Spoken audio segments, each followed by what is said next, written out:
Hi folks, I'm Ed Swann and I'm the Head of High Achievers here at Sixth Form College, and I'm here for the Achieve More webinar presentation. I'll be talking you through three aspects of the Achieve More stuff at the college, which is the High Achievers Programme, EPQ and the Futures Programme. I'm now going to do a screen share.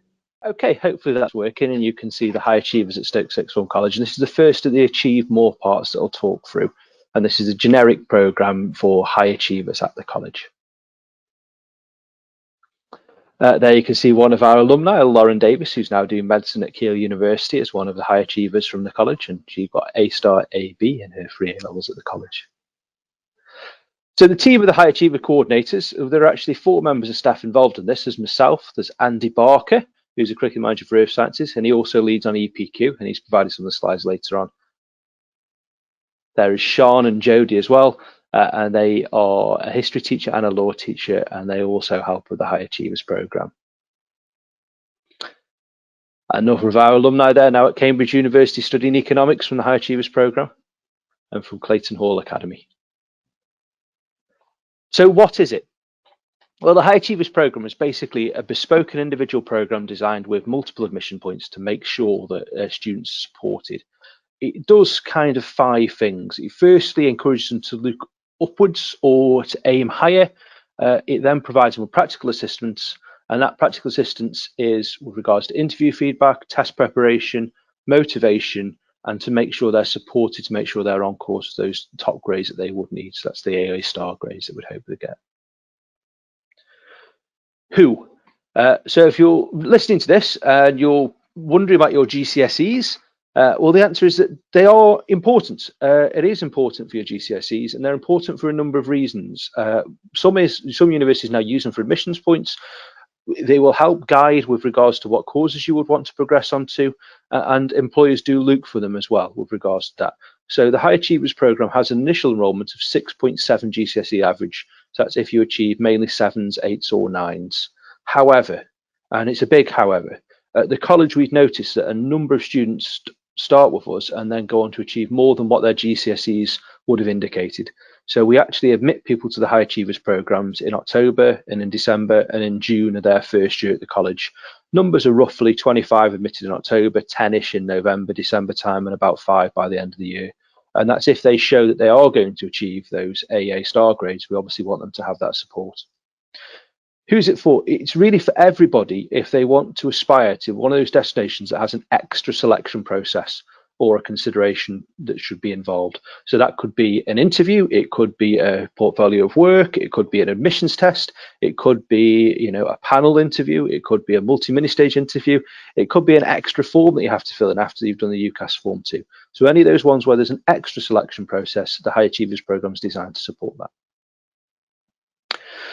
For example, so here is Sarah Porter, and she progressed to Performers College for musical theatre and dance. And obviously there the selection process was she had to perform as part of her interview or selection for that institution there. And she had to do it during a Zoom audition, which many of you are experiencing at the moment from these webinars. What does it look like? Well, the time scale is roughly September to January the 2nd year, but you'll notice there is a gap really for the High Achievers programme between that September and January, and that's so A, we can get to know you, and B, because we're doing all of this in the 2nd year. So that's kind of where the intensive part kicks off with regards to interview and selection process and help. It's not to say that the 1st year isn't important, of course it is, because that's where the baseline is set, and that's where all the motivation and the aiming for those top grades comes from. It's just that in terms of the practicalities of help tend to be focused into that 2nd year, other than the test preparation, because that happens in October, November. Another success of the programme is now at Oxford University doing Spanish and Beginners Portuguese is Isabel Dobson, and there's a little quote from her there too.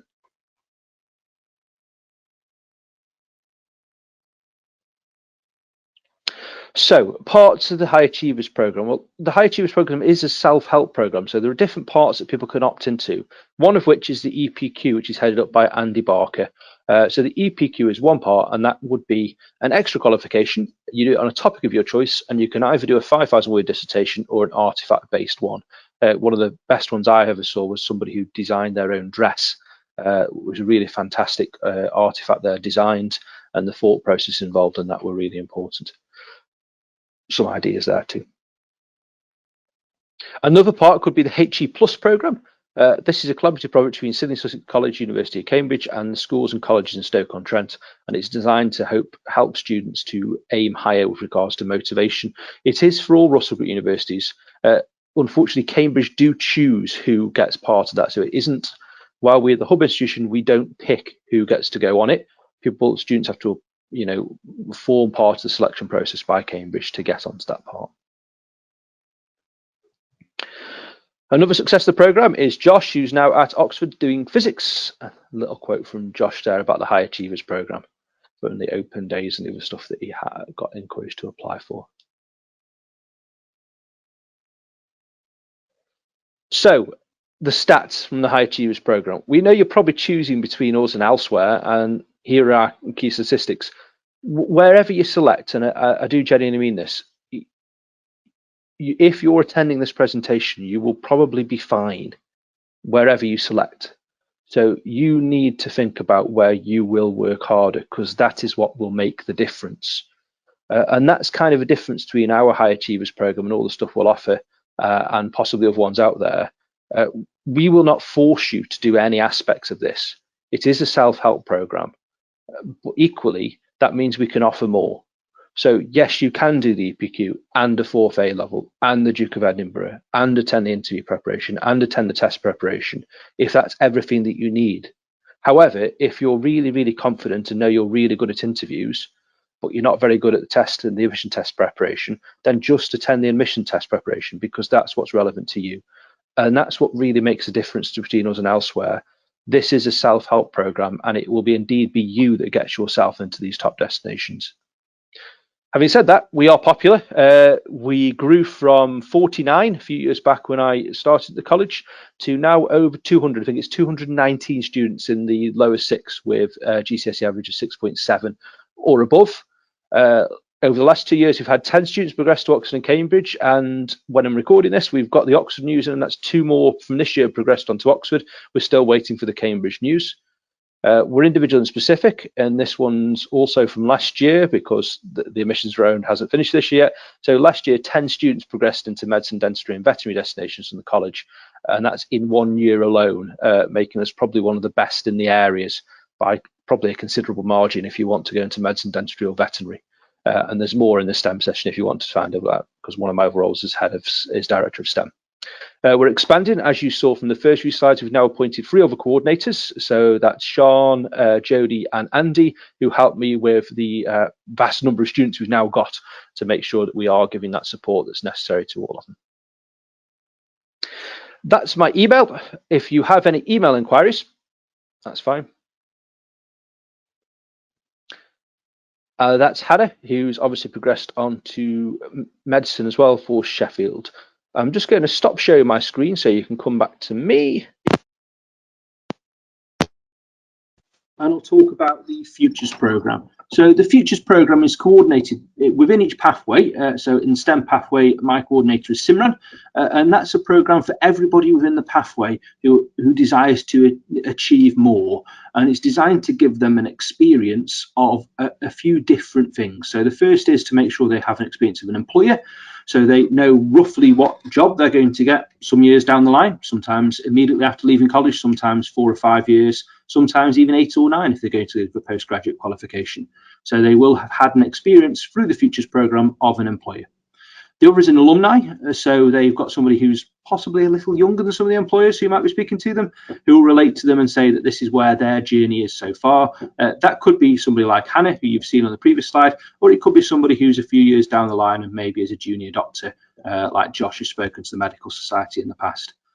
And the third is a university destination. So a university destination would be any of the universities in the country. It could be Oxford, could be Cambridge, could be Durham, could be Staffordshire, could be Keele, to make sure they know what the range of courses available in that particular pathway are.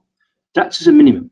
I know that most of Futures coordinators have planned various different programs that would mean that they would have, multiple different encounters through the Futures program to see A, what their motivation is, B, to give them an idea as to different ranges, because who knows if they want to be an anthropologist. They can't do that at A level, so how would they know unless they've had an experience of it? And C, they have a destination that's the next step that they would take after college. So that's the motivation, because where they're going, some support along the way with regards to that from an alumni, and then an idea as to what the next steps are, and that's the Futures program. If we go back to show my screen, we should see back to Hannah, and I will click on to one more slide, he says. There we go. And that's where you can find out any questions from tonight for our virtual tour.